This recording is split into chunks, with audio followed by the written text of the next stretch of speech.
দাদা প্লিজ আমাদের কিছু একটা বুদ্ধি দিন, আমরা সবাই খুব পাজল, বুঝতেই পারছি না কি করব। আপনারা কবে এসেছেন? কাল। না মানে তিতির মানসিক অবস্থাটা এতটাই খারাপ হয়ে গিয়েছিল যে ওর কষ্টটা সহ্য করতে পারছিল। একটা কথা তোমরা বিশ্বাস করার চেষ্টা করে দেখো যে একটা মেয়ে সে যদি বদমাইশি করে তার মোকাবিলা করা যায়, সে যদি খারাপ পথে চলে যায় তাহলে তাকে ফিরিয়ে আনা যায়, কিন্তু একটা মেয়ে যদি পয়েন্ট অফ নো রিটার্নে চলে যায়, পুরোপুরি লাইফকে রিজেক্ট করে দেয়, তাহলে তো আর কিছু করার যায় না।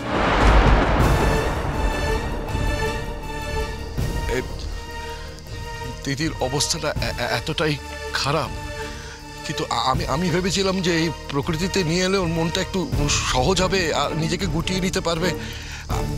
আমরা হঠাৎ করে এসেছি, বিশ্বাস কর। আমি গিয়ে বলতাম তোকে, আমি নিজে গিয়ে বলতাম। ভাবি, আমিও তো তোমাকে বলতে পারিনি। আমার আর অনুরাগের বেড়াতে আসার খবরটা দিইনি তোমাকে।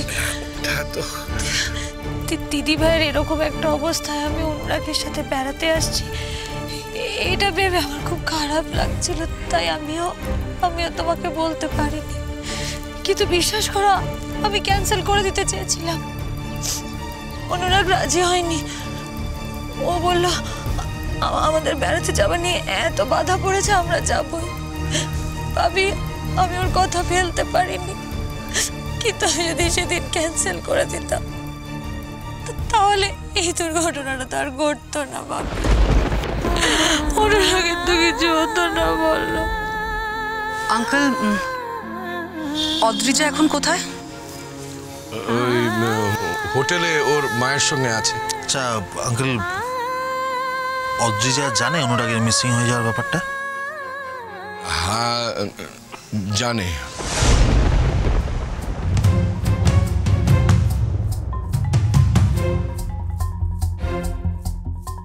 তিতি যখন এখানে আছে তখন তিতি অনুরাগের কোনো বিপদ ঘটায়নি তো? যতই সবাই বলুক ও বদলে গেছে, আমি বিশ্বাস করি না।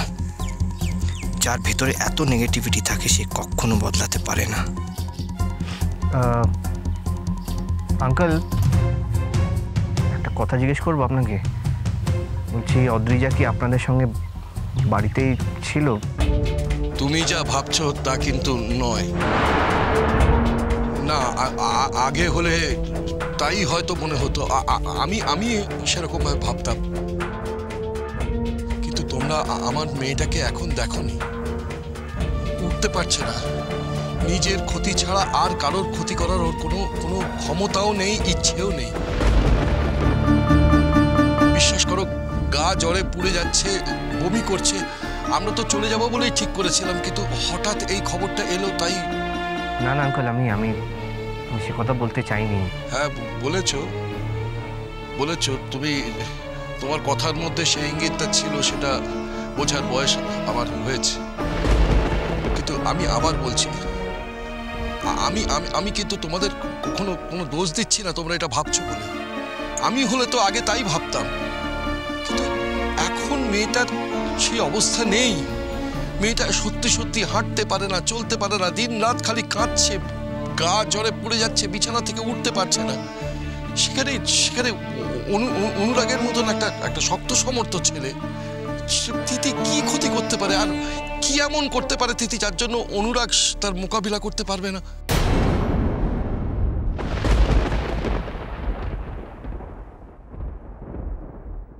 ভাবি,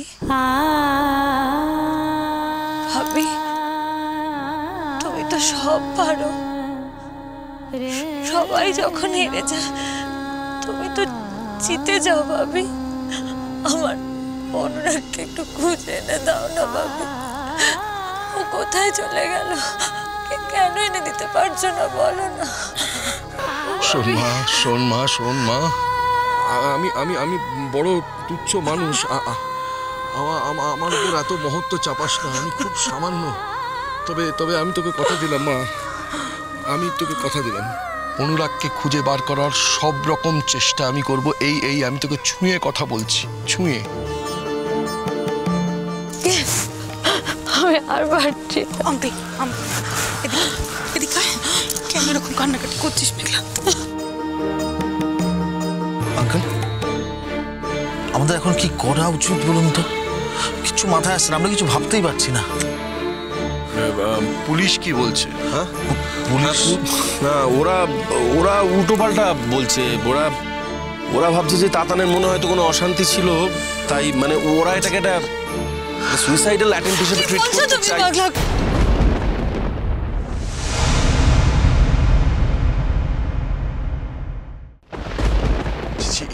এ কি কথাবার্তা সমস্ত? আমরা তো তাই বলছি আঙ্কেল। হ্যাঁ, ওরা আরো বলছে যে তাতানের সঙ্গে কারোর কোনো শত্রুতা ছিল কিনা। মানে ওরা মনে করছে যে তাতান হয়তো চেনা কাউকে দেখে, যার সঙ্গে ওর শত্রুতা ছিল, তাকে দেখে গাড়ি থেকে নেবে কথা বলতে গেছে, আর সেখান থেকেই একটা কোনো বড় বিপদ ঘটে গেছে। ভাবি, দিদি ভাইকে একবার জিজ্ঞেস করবে ও অনুরাগকে দেখেছে কিনা? আমি জিজ্ঞাসা করেছিলাম মা, আমি জিজ্ঞাসা করেছিলাম ওকে। ও তো হোটেল থেকে বেরোতেই পারছিল না, বিছানায় শুয়ে কাটাচ্ছিল। হোটেলের সামনে একটুখানি হাঁটাহাঁটি করেছে, এবং আমি তোমাকে বলছি মা যে ও ওই একবার মাত্র বাইরে বেরিয়েছিল, তারপর তাড়াতাড়ি ফিরে এসেছে। আমি ওকে জিজ্ঞাসা করাতেও খুব অবাকও হয়ে গেছে মা। আমি বুঝতে পারছি তোমাদের মনের অবস্থা। মানে তৃতীয় এখানে, অনুরাগও এখানে, সুতরাং দুয়ে 4 করতে তোমাদের অসুবিধা হচ্ছে না, হওয়ার কথা নয়। আমি হলেও বোধহয় তাই করতাম, কিন্তু আমি তোমাদের কাছে একটা রিকোয়েস্ট করছি। দেখো, আমি তো ওর বাবা, ওর কোনো রকম অসভ্যতাকে আমি কিন্তু বরদাস্ত করিনি। আমি যখন ও অসভ্যতা করেছে, আমি আমার নিজের মেয়ে বলে ওকে কখনো রেয়াত করিনি। আমি সেই বাবা হয়ে তোমাদের কাছে বলছি, তিথি এ কাজ করেনি, তিথির সঙ্গেও দেখা হয়নি, বিশ্বাস করো।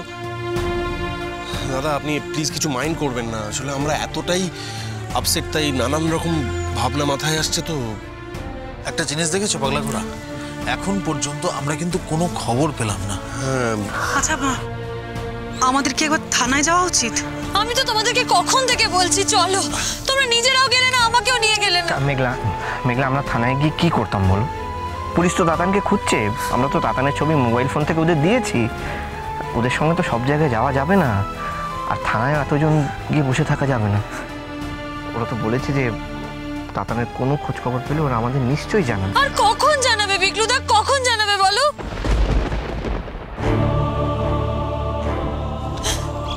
তোমরা কেউ বুঝতে পারছো না।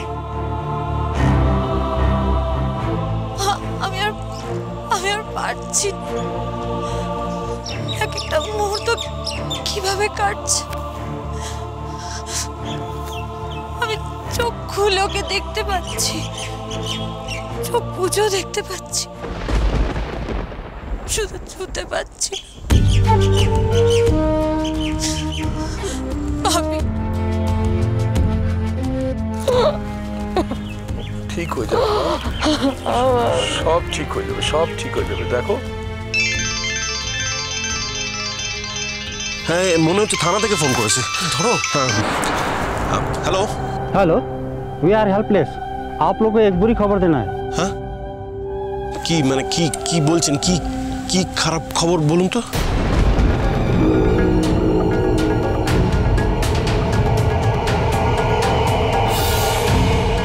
हाँ, आप लोगों ने जो फोटो दिया है उसका आइडेंटिफाई करते करते 6 माइल दूर में एक बॉडी मिला।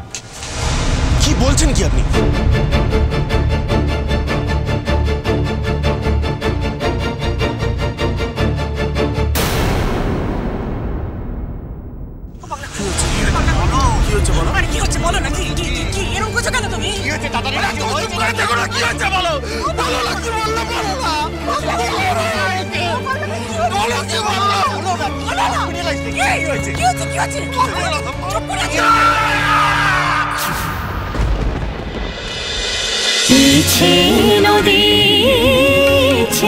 নদী